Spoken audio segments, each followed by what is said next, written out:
that's what we like from EDG. But game 2 and even game number 3, it was a great comeback. I'll give it to EDG. They fought it out very nicely. What's going on for Oscar? Because it's just head over heels for EDG in those last 2 matches. I'm going to blame Hecarim. LPL has an abysmal win rate with Hecarim. It just doesn't work.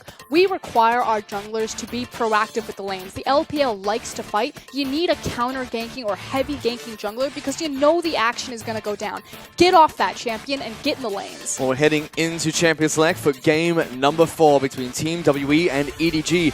First up, Lissandra is going to be locked in for Team WE because Kog'Maw, Rek'Sai, and Vladimir were their 3 bans to the blue side of Summoner's Rift. EDG, they ban out the Shen, Gangplank, as well as the Taliyah, and they take the Sivir as well as the Karma as their first 2 picks. I already like the adaptation. Force Mystic back onto that Ezreal. We've talked about this, you know, when he's on Sivir, when he's on Ezreal, he can play with the big boys. He can be that Imp, that Def, that Uzi, but on anything else, he really falls short. He certainly can, and we'll have to see what Team WE decide to pick up as their next 2 picks here. Lissandra, a big pick for them. We've already seen what Scout can do on the champion in that first match of the series. Now it's Sia's turn to kind of show them how to play the champion as well. It's been back and forth between these 2 mid laners, picking up the picks they previously used to try and use it against them.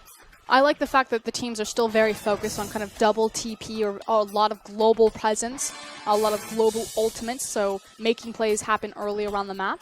This is something I really want to see. Zero has yet to use an Alistar this series, I believe. I think he had it in game number 1. He did have 1 game on Alistar, but this is something I really want to see from Team WE because he had a fantastic best of 5 series against Vici when he picked up the champion, and he's going to be bringing it back for game number 3 when everything is on the line for Team WE, and they pick up Gragas for Condi as well. That said, Karma is still acting as a flex pick here between Scout and Mako. So Mako can look for any type of matchup he wants. Now that they see the Alistar, it could alleviate a lot of pressure. They could look towards that Braum, because you know that you don't necessarily have to win the 2v2 with the ranged support. You could just neutralize it with the Braum.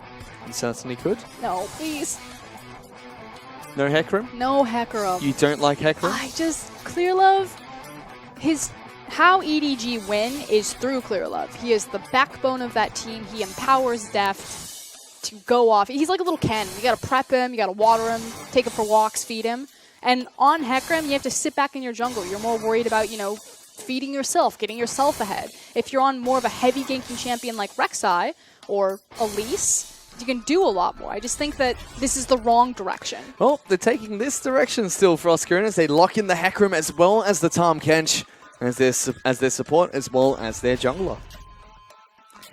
So we're going to have the Hecarim running around Summoner's Rift for Clearlove. He's going to be swinging around in circles constantly.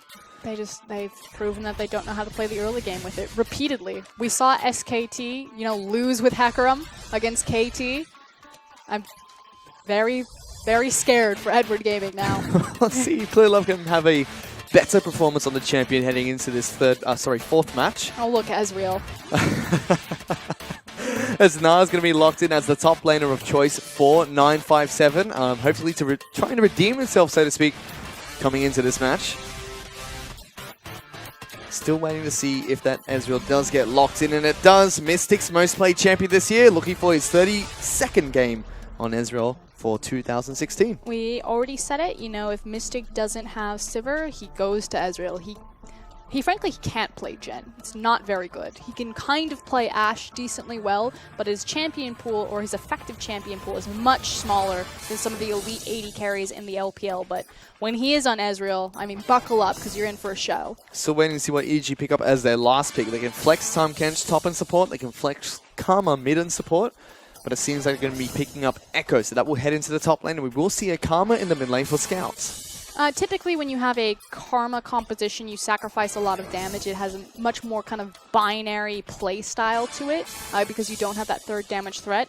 I'm going to say you're not in an awful position simply because you do have the Sivir, so you still have a lot of AoE damage. But this is very similar to, again, a composition that SKT just lost with in game number 5.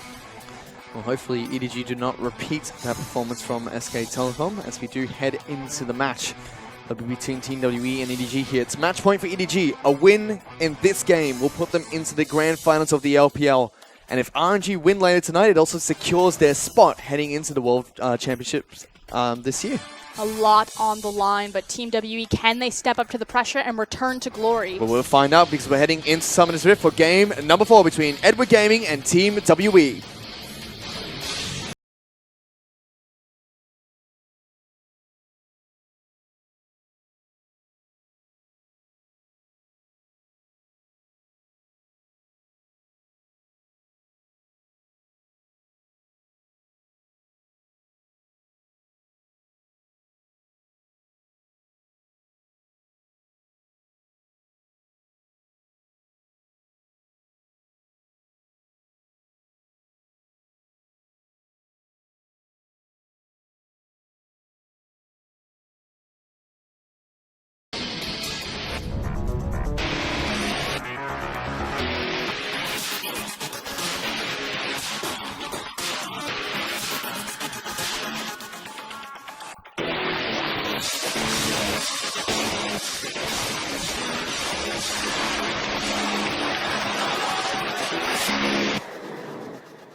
And here we are back onto Summoner's Rift for game number 4 between EDG and Team WE.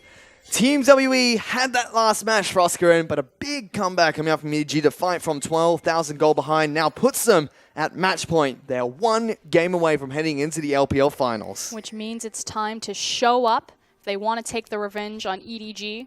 We've seen this every single game. This really cheeky level 1 skirmish in the bottom side of the river, which, no surprise, Deft and Mako have reformed themselves into a very aggressive, very forward-playing bottom lane, but that does leave them exposed to ganks. I did have this very long point I wanted to make about Tahm Kench, which I learned from Raz. Raz loves Tahm Kench coming back into the meta. Raz also loves Poppy. Yep, he loves Poppy as well. He likes that these two champions are played very frequently, and he mentions how very good for immobile mid laners, very good to protect the bottom lane AD carries, but it's great as well because it's 6.15. AD carries in sport take a camp at level 1. You can eat that camp, making sure that you take very little damage and kill it pretty quickly. So we're going to see if they utilize that one effectively here. For now, they do take down the wards, so no cheeky stop coming out from Team WE. They're just being very cautious, making sure that there's no invade coming out from EDG towards their side of the map. I'm just going to see standard starts from these two teams. Yeah, and we will have the camps traded. We'll now look towards Deft and Mako. They will have the ability to shove Ezreal in. Again, Ezreal is incredibly reliant on Iceborne Gauntlet as kind of a priority item to compensate for his wave clear. Needs a lot of that big AoE chip damage to help clear and trim these waves, so Sivir should have complete control of this. The Scout's already being a little bit of a pest in this mid lane, and again, we've seen this every single game, Deft and Mako just being rather oppressive down here. Both ends of the Boomerang Blade connecting for Deft as he just keeps on moving forward, keeps on hitting Mystic, and he's already down to less than 300 health. Just so punishing the fact that Sivir can farm and hit you at the same time. And already off to a good start for EDG's bottom lane. A mid lane, Scout and Seer, they're just going to trade back and forth. We're not going to see the top lane for some time. We've seen this matchup, Gnar and Echo, over and over and over again this series. As Mako, you're not a jungler. What are you doing in there, buddy? No, that's really important. So, again, we talked about how both these teams are very intelligent, how they adapt a lot over the course of a series. Again, best of 5, it's really about testing the endurance and mettle of teams. The fact that Mako, you know, very early with his Trinket Ward puts it on the red buff, not only will he spot that Condi's not on the bottom side of the jungle, but it's giving information of safety to Deft and Mako, but also to 957. Excuse me, Mouse. Yep, Mouse immediately shoves out his top lane and heads back to the safety of his turret. So gank diffused on the top side of the map. And Clearlove uses this to go straight towards the red buff. Because you see that he's not on his, or he's not in the bottom side of the jungle. He has to be on the top side. Mouse, hang back, play safe. This is mine. And a ward that comes out from Mouse spots out Condi. So they do know he's on the top side of the map and was looking for that gank. Lots of time being burnt, and it does mean Condi's going to get 3 buffs to start this game off. This is a very different start so far than all of the first 3 games that we had. Much calmer, much more collected, and much better for the Hecarim. It certainly is. And very different from what we saw in game number 2. No chaotic level 1 fight, no chaotic level 3 fight, and Sia does not have 4 kills to start the game off. But Condi's going to continue to try and mitigate the loss from being on the top side for so long by trying to take down Krugs as well as the Raptor camp. He also has a great opportunity that he can look to gank Mouse here. Mouse is actually in a little bit of trouble. 957 chases him down. Parallel Convergence comes out, but he stops him from getting in it, forces him to flash into that one. Condi's here, takes him down, and Team WE get first blood in the top lane. And that's just frankly careless from Mouse. Again, you know that you have that vision still available on the bottom side of the map. Condi is going to be top side, probably counter jungling, and so you shouldn't be that extended. As Cluelove takes a lot of shots coming out from that Infernal Dragon, gets taken down pretty low, goes straight back into Condi's jungle, continues his counter-jungling adventures to make sure he can keep up in terms of farm. But EDG, they can't capitalize on the jungler being top side of the map, and they can't get that Infernal Dragon. And again, another Infernal Dragon for Oscar. I want to quickly touch on the fact that the teleport was used top. And why I want to touch on this is because Deft and Mako are still very aggressive on the bottom side of the map.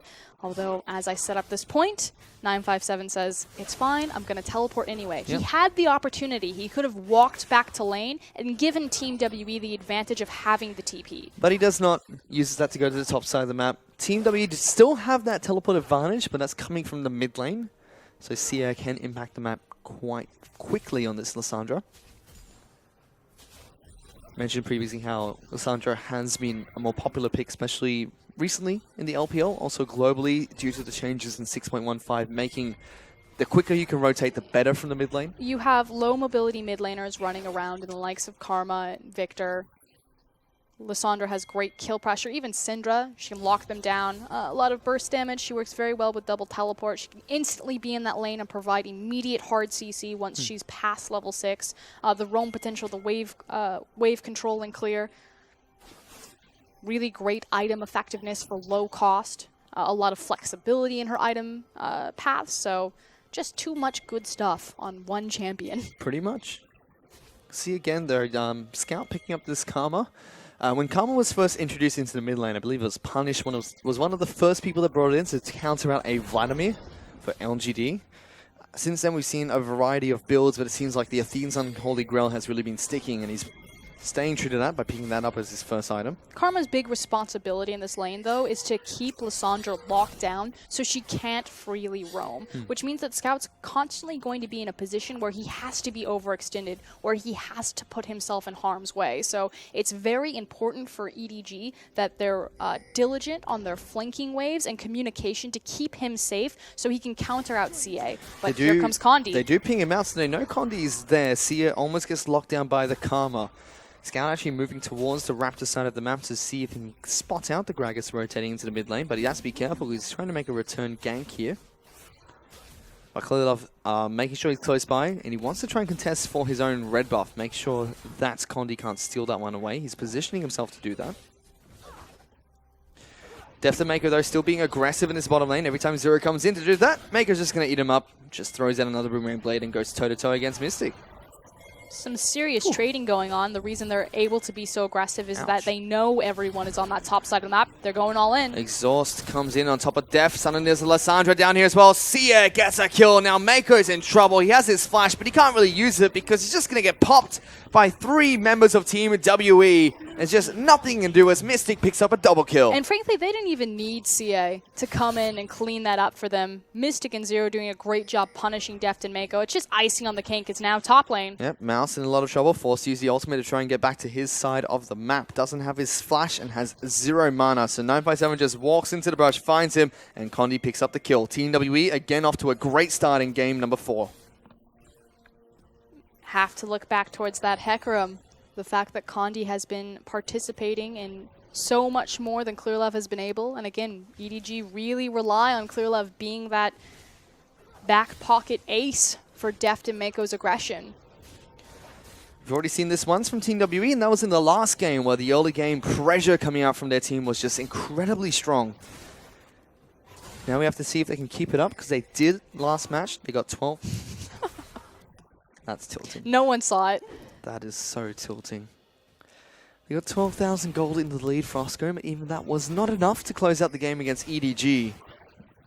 This is match point for EDG. They're looking to try and capitalize on just that. Zero now getting eaten up by Mako. Doesn't have his flash available. Will get taken down. Def gets the first kill for EDG. And they refuse to slow down. Now looking to dive Mystic. Mystic just wants Here to comes fight. Clearlove. Here comes Clearlove. He's in trouble. Gets exhausted. Grey health going to be popped by the Tom Kench in just a second. They're going toe-to-toe. Def, though, taking a lot of damage. Clearlove, get out of there. The turret's doing a lot of damage. Mako eats him up. Is able to stay safe. They get a double kill in the bottom lane. Possibly a triple kill for CA, though, if he plays it right. Let's see what he can do. Teleport's coming in as well for Mouse. He's trying to get down here and save his team. Sia getting lots of damage on towards Mako. Gets that first kill. Suddenly, you have the mid laner from EDG rotating as well. Sia's in trouble. Gets taken down. And Def gets another kill for his team. The immediate greed. You know the claw comes out. He sees the teleport and he's like, you know what? Let's just take it.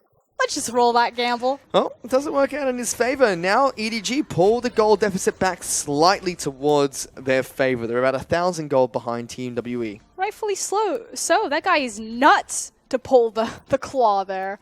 If I see that TP, I'm immediately going back mid. I'm like, you know, this is fun, but... You're no fun. I would have gone even deeper. Dive under the turret. Get Clearlove. He's the main target there, Frostgrim. Yes, but there's the swing back in Edward Gaming's favor. Still slightly behind Team WE, about 2K. 957 did get a lot of time with this tower by himself, so starting to really open up that CS discrepancy, 95 to 51. Clearlove is left to farm duty again. Moves into the top side of the map and picks up the scraps of the top lane. He has his Sheen moving towards his Trinity Force, probably as his first item. You know, Hecarim works really well for Clearlove and EDG in 5v5. They just have no idea how to standard lane with it, how to protect it, where to gank with it.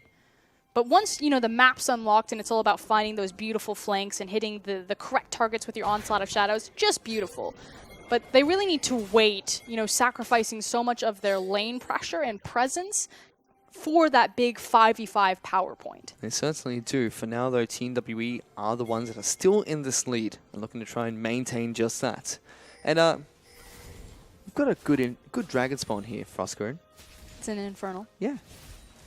The early game team reaps the benefit. What's going on? Well, what's going on right now is that there's a bit of a trap being set up. Here he goes. Oh Goodbye. no, Scout, No. run away. He gets locked down. Condi's here as well. Belly Body bop bumps cast. him, Thanks. knocks him back. He's locked down. CS just going to pick up the kill, but suddenly, hello. There's a Tom Kench in the Sivir in his lane. He's chasing him down. He's acquired the taste. He's hungry. Chasing him down. Clearlove picks up that kill. Zero now in a bit of trouble, trying to run. Still level 6 though from this Alistar, so he can pop the ultimate and try and keep himself safe, but all that damage coming out from EDG is just too much. Zero gonna fall down as well. Clearlove does get taken down by Sia though. Suddenly it's gonna be Def that goes to the kill, so he pick up the kill. Mystic trying to shift in, gets one back for himself, gets the shutdown as well. Mako, the bloodthirsty support, looking for the kill, gets kited back, and Mystic gets a double kill in the team fight. And Mystic is a god on Ezreal. What can we say? 4-1-1 right now. Had his Sheen available to him, so was putting out a lot of damage that fight, but EDG overreach and are rightfully punished. They certainly have been, and once again, Team WE turn on the pressure early game. 3,000 gold up off of the back of that skirmish that took place in the river.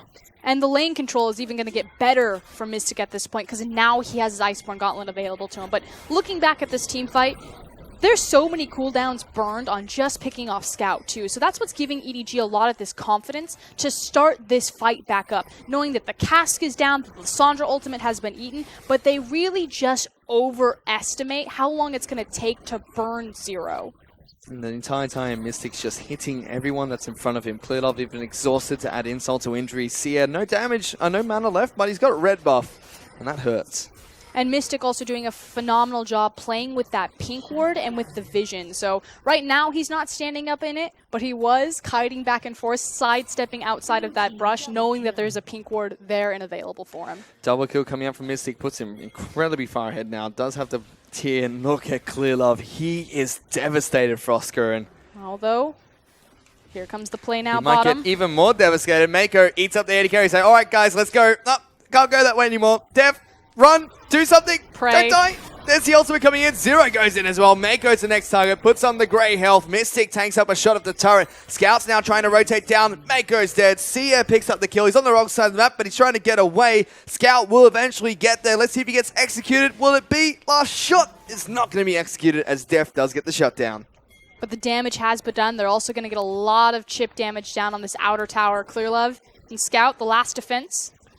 They will be able to successfully defend it, but for how long? Because this turret already down to less than half its health. And that 2K gold lead has now ballooned to a 3K gold lead for Team WE. Again, EDG have this really nasty habit as of recently where they just completely collapse into playoffs. You have to think, maybe a bit of flashbacks.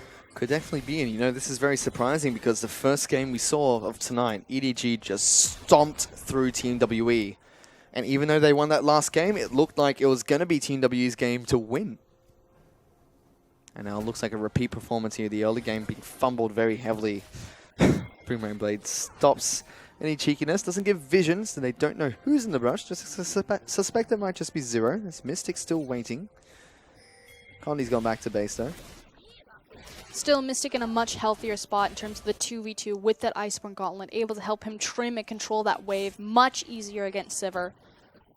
And he's already shown that he's keen to step forward and fight, but both these AD carries have gone off again in this series. 4-3-2 for Def Sivir, and 4-1-2 for Mystic Ezreal. This 957 still being very dominant on the top side of the map. He is 50 CS up, Roscarin, on this Gnar.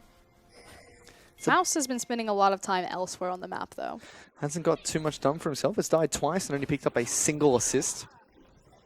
Not having the best of games, and for the past series, it's usually just been an isolated top lane. No one really visits or pays attention to it. Will hopefully compensate for 957's lackluster performance in the last game. Again, if Mystic is going to continue to put up these all-star efforts, he needs his team to step up with him, and that does start with 957 having such an important champion in Gnar.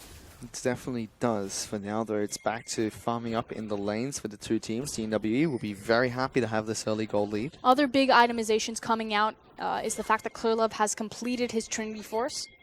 This is big. 957. He's going to be able to take down the top lane turret by himself. Gets the first structured gold. Going to be jumped on by Mouse, but he does have backup from Sia. Uses the Proto Belt, trying to collapse on towards Mouse. Flash was used. Suddenly this Clearlove on the top side of the map misses his route coming out for the Lissandra. Claw comes in. Can't quite get back to safety. Pops the ultimate himself, trying to heal up. Scouts up here. Mouse will be able to run away. Will take down Sia. Somewhere across the map, 957 falls as well. They do get the first structure gold. They're going to be able to take down Infernal Dragon as well, but still, big advantage for EDG by getting those 2 kills. I don't know. I'm going to give Team WE the victor across map, though. They pick up the first tower gold, as well as the structure, and then also pick up the Infernal Drake. So it's really just kills versus objectives. You even see that translating to the gold as well. Team WE slightly further ahead there. Saving grace, maybe, for EDG picking up the kills there. True Shot Rush is just going to stop this push that came out from Scout and Clearlove. You know, it makes sense that Team WE, you know, completely different roster from the former World Elite, would pick up a Twisted Fate former One Trick in CA, and then an Ezreal specialist in Mystic. Seems familiar, you know, deja vu for this team. History always repeats itself. Seems like it. Def, though, he's going to get jumped on. Force use on the hunt. Condi's down here. So is 957 in mini. Mouse looking for a big parallel convergence. Can't get it. Does get the shield, though. Deft has already jumped out of this fight. Picks up a kill with the Boomerang Blade. 957 almost mega. The rest of EDG collapsing. Mystic's trying to run, no mana. But he is going to go down to the Hecarim. There's 957 in mega. Looking for a big... Nah! He gets it into the wall. Picks up a kill. Chasing down Def. Gonna expire soon, but punches him in the face. He has to go toe-to-toe against a horse now, though. Can get the Wallum, can get the Boulder. Still trying to fight him. Goes Mini, but gets taken down. The minions almost becoming up MVP, but they can't take down Clearlove. MVP is still gonna be 957. He almost evened that out for Team WE. Again, yes, Clearlove has his Trinity Force, but he is a very fragile Hecarim right now. Swifty's Trinity, he's got no resistances. So 957 almost turns that around for them. There's a big team fight from 957, teleporting down without Mega. The also big issue is the fact that Mystic has no mana. The only thing this Ezreal is doing right now is auto attacks. He's thrown out, I think, 2 Mystic shots over the course of the fight. That's his only reposition that he has available, and then just instantly dies. So Team WE picking a fight when they weren't ready for it, and simply off of the back of kind of miracle outplays, does it not go as terribly? Exactly that, and it's an Ezreal that rushed the Iceborne Gauntlet, so not having the mana is even more detrimental, and If it was a man immune, you know, okay, dealing some good damage with the auto attacks, just tickling people here. But they won't get another opportunity like that because Clear Love will get tankier. Deft, though, going to be eaten up by Mako to keep himself alive. Condi's coming down, ultimate comes in, good spell shield. Will still get slowed down, and True Shot Rush just deletes him. Turret falls down too. Clear Love's come in. Hero will be able to get a good ultimate coming down there to try and knock him back. Big pick up, a big shutdown coming in. Even in the mid lane, Scouts being jumped on by Sierra. Claw comes through, trying to lock him down, flashes away from it. Now healing up with the empowered W. There's no mana coming out from Sierra. Scout outplaying Sierra for now, is still able to live to tell the tale. Damage still done. Team WE have the advantage on the bottom side of the map and will push down the bot inner tower. So again, still in full control of the objectives and now have 3 towers to EDG's final first one. They certainly do, as the top lane turret's going to fall as well. Mouse pushing that one down. 3-1 in turrets like you mentioned, but still the gold lead's growing for Team WE. Frostgrim, they are 4,000 gold up. In this game already, big early game lead for Team WE, 20 minutes into the match. Baron's coming up shortly as well. And they're at big item breakpoints. So with that gold lead, it's really Mystic. So Mystic has his 2 items. He's waiting for his Muramana to come online, fully stacked. But he's got the Iceborne Gauntlet. He now has his mana, as well as that blue buff. This guy is ready. Unfortunately, there's not actually an arena or an avenue for Team WE to bait EDG in to punish with the fact that their AD carry is so far ahead. Because if you look across the other side, Deft is just sitting on that Essence Reaver.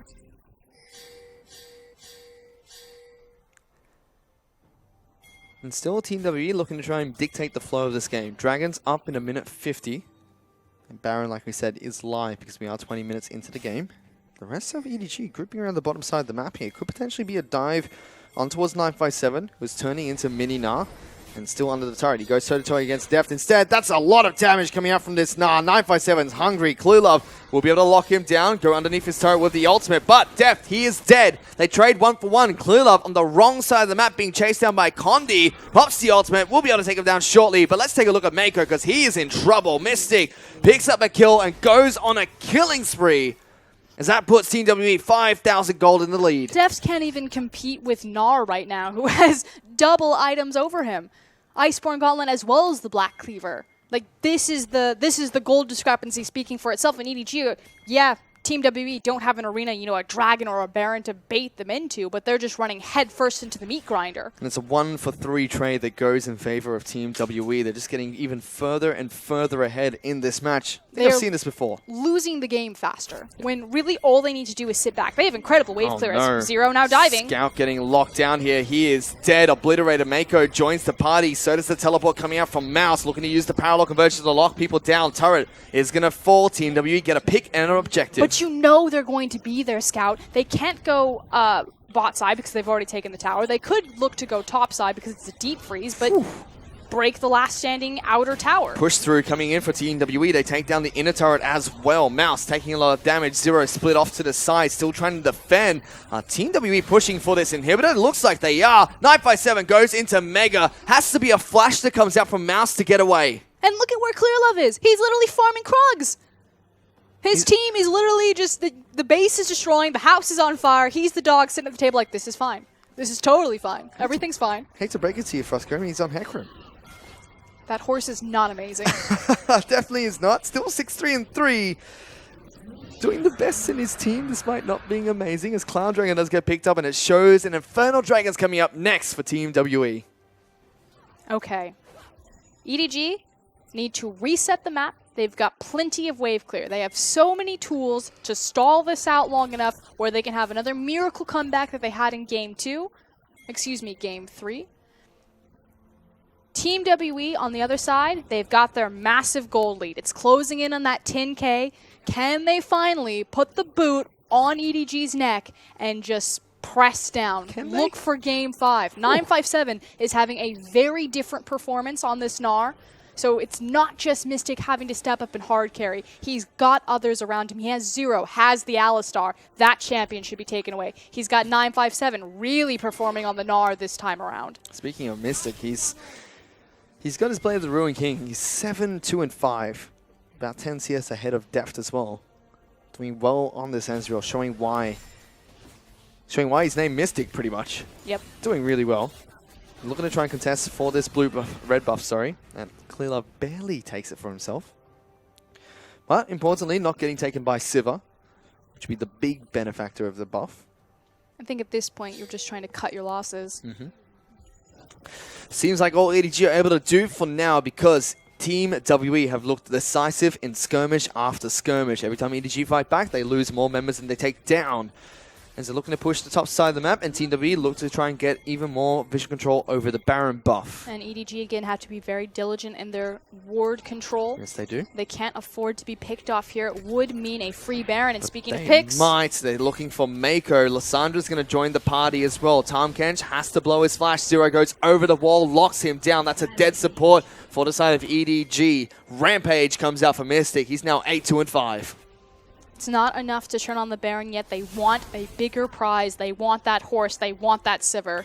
They certainly do, and Zero's going for the flank, only now spotted out by the wall. They found Clearlove, gets knocked up, big combo, big lockdown, has to use his ultimate to get away. 957's almost mega, and he's in the back lines. Let's see if we can get the flash going here. So far does not, but still they chunk out the jungler from EDG. They may not be able to take him down, but they've burned all of his core cooldowns, which means that Team WE can continue to look to fight, which means that they turn on the Baron. They're on the Baron. Fight us, we'll win, or try to steal it. Let's see what happens. Team WE so far looking to try and burst this one down. 957's back into Mini. The horse might not be amazing previously for Clearlove, but now he's got his chance to prove that he is. Team WE just back off, though. They don't want to risk this objective falling. They might find Clearlove, though, is deep inside of Team WE's jungle. Wanted to take down Wolves for himself, which was questionable. And he's really back to full health. But now, though, he's moving in towards mid lane. They're pushing for this mid lane in a turret. EDG might be able to take this one down, but Condi looking for the fight. Can't quite find the initiation potential. Mystic did go back to base during this time. And they do stall out the game. They get some good chip damage onto the mid lane inner. Bit of a hesitation, although this isn't. Deep teleport right on top of Mako. Oh, Mako, he's got no flash. He's going to have to try and get out of this one, but it's almost impossible. Zero's here as well. 957 shredding the armor. Mystic even comes in for an assist as CS picks up a killing spree. And that's another crucial pick for EDG, but again, not their jungler, not the AD carry. But do they pull the trigger, Frosker? And it seems like they want to. They're just hiding out in the pit. Zero's across the wall. Clearlove. He's on the wrong side of the map. They find him, and 957 is almost mega again. They want to threaten. They do have vision control, and they've started the Baron. What's the answer here? You have a ton of AoE between Look Karma Zero. and Sivir. Zero's going in. He's got the flank. He finds Mouse to start off with a combo. Clearlove goes in. They burn down Mouse fairly quickly, but Deft has been left untouched. Clearlove now in trouble. Gonna get taken out low. Condi picks up that first kill. The rest of EDG are getting demolished. Now it's only Deft that remains, but he can't hide away from the rest of this team. A double kill comes out for 957, and Team WE get 4 kills in that fight. And they may even get another one if Mystic decides to chase down on Tahm Kench. Good news for EDG. They managed to kill enough members where they're not able to turn it to the Baron, but 957 is backing, getting full health, and then burning his teleport to provide a tank. And they're going in. Zero starts off the tanking. Mystics in the back half of the pit. Might want to move to the front. Those spikes are going to deal some damage, but it's only Mako left to try and steal this one. Does have his ultimate. Can get a little bit cute here, but I don't think we'll see anything coming through, as that's a lot of damage that Mystic does over the wall. 957 securing this one for his team. Team WE, they're going to be able to pick up Baron buff on pretty much everyone, I think. They might even just wait for Condi to spawn. They do. He spawns. They take it down. 5-man Baron. And this was a big team fight, Frosker. And again, Deft is untouched for so long, but 957 showing up this game massively. He's actually going to jump onto the back line to try to catch Sivir. It forces Deft to immediately burn the flash. But the damage has been done. He's zoned out all of EDG's power, which means that they're able to burn through the front line, then turn and clean up Deft on the end of the fight. And I do like his focus in that fight because, you know, tried the Gnar into Sivir, missed. Fine, I'm going to kill everyone else first. You can hit me all you want. I'm a tank, and I'll deal with you later. Does it successfully as well. They lose Condi. They lose Sierra, but that's all they lost. And now they're back into the position that they were in game number 3. 9,000 gold up. They close it out this time. No Weaver's Wall available for EDG to lock them in an arena that's disadvantageous for Team WE. So we'll have to check in and see if it's possible. Def, though, he is 7, 7, and 6 and does have 3 items on Sivir. The other thing that's really cool about this composition from Team WE is it has so much more confidence sieging. So you have great siege between all of their champions because they're all ranged except for Alistar. Alistar has great dive threat. Gragas has great threat with his cask. Lissandra is incredibly good at sieging because she threatens with her claw. And then you have the poke potential from Mystic. So it's a very different scenario in this game where we're so far ahead, but we're afraid of being punished attempting to siege because now we have so many tools that are empowered doing that. Oh, can they get it in time before the Inferno comes up? Yep, they will be able to take it down before the clock hits 29. They get the Infernal Dragon for themselves. So another Cloud Dragon will spawn next before the Elder Dragon, I should have said. And Team W now pushing for another inner turret. The final inner turret left standing for EDG. They've got a big wave moving for this turret. EDG look like they want to defend. Parallel Convergence is going to come in for Mouse. He's already taken a bit of damage from this. Here comes CA, though, looking for a possible flank. He's hiding himself through the terrain. But they ping the mid lane. That's what they really want to go for. Try and take down this inhibitor. Let's see if they can get it. Clearlove pulls off, goes straight back to the mid lane. So they do draw people away. Trying to play red zone defense, cover all of their weaknesses at once. They have a lot of mobility. They will lose this mid lane inner turret though, as that gets taken down very quickly. Top lane, I should have said. Inner turret does fall. Team WE now pushing for more inhibitors. It's only the base that EDG have left. Team WE have seen this spot before. They know they have to be patient this time round though. They've seen what happens when they try to push their luck. 9x7, he is mega on top of the mid lane inhibitor, taking a bit of damage. Parallel Convergence threatening to zone the rest of Team WE, but they're being very cautious this time around, just poking away at the rest of EDG. But they need to be proactive. They need to be brave. Yes, you can go back, spin the global gold that you have, but make use of the Baron buff that's still left. You have a great sieging composition, Team WE. You can be bold here. They're going in. They get some good damage onto the inhibitor. Already at half health. EDG trying their best to play base defense. Baron buff has one wave left to push. They go into the bottom lane as well. CS being caught out, locked down by Clearlove. Force used the Protobelt to run away. Does have teleport if they need him to join a fight, but Mystic gonna get chunked out. Mouse threatening to engage. They still have 957 split pushing on the bottom side of the map with a big wave of Baron up minions. It will finish the Baron buff once this wave is collapsed, and it has collapsed now. 957 going toe-to-toe against Def. Get some good damage onto that inhibitor. And they're still split pushing here. Sia threatening with the dive and the claw. Already getting this inhibitor really low. Team WE, they're playing that very cautiously. They're getting good chip damage, but they can't break the base, Frostgurn. And they're separating a lot of their power points. So I understand the mentality of, let's branch out, let's use Baron buff in all three waves, try to catch EDG cheating between their inhib towers, maybe look for a pick. But it's still just slightly too cautious, too respectful. And that's what really cost Team WE in the last game. I can't look, Frostgurn. It's so... I've seen this story before. It's really scary. Yeah. And Deft already has the items he needs to go into a team fight. Last Whisper even being picked up by that Sivir. So Condi and 957 are not safe anymore. I just sitting across and just trying to creep damage. I mean, you're dealing against from Karma and Sivir. Like, the wave clear on EDG is phenomenal. What makes your siege composition so strong for Team WE is, again, the threat of the dive and actually executing on the dive. Pull the trigger. Do what the LPL teams are known for, which is diving towers. As they're now pushing. In fact, that was smart from TW, letting 947 kill the wave himself so he gets a little bit more rage. Or even just blow them off of it with cask. They're going to try and take it down. They get the inhibitor. Mouse goes in. That's a broken base. 957 is turning into Meganar. Threatening his position. There goes Condi. He's in. Looks for the ultimate. Blows a double flash from the support as well as the mid laner. Clearlove. Still looking for the flank. Sia down really low. Forced to use ultimate. He's the first casualty of this fight. 957 is going to turn out a mega shortly. Mystic still kiting. He's still alive. Gets a double kill. Takes down two. And now he's going back into the fight. Still very healthy in mana. He's on top of Def. Tries to go toe-to-toe. Will take him down. Mouse is his next target. He gets a triple kill. Going in. Doesn't get the quadra, but still... Team WE, they get the ace against EDG, and they're pushing for the win. And their composition comes up trumps. That's what we wanted from Team WE. We wanted bold strokes, and they destroy EDG on their inhib. They certainly do. And in game number 4, Frostgurn, Team WE bring it back. We're going to be heading into game number 5 in our first semifinals of the LPL. And Edward Gaming are sweating it right now. They have a curse following them that they have yet to perform in a playoff for about 3 splits in a row now. now. And this is where that redemption story starts for Team WE Frosker, and they have brought EDG to 5 games. It's now match point for both these teams, and both of them are hungry to head into the grand finals. And they thought it was enough to take the Sivir, a champion that had close to 100% win rate in the series before the Kog'Maw came out massive in the late game last split.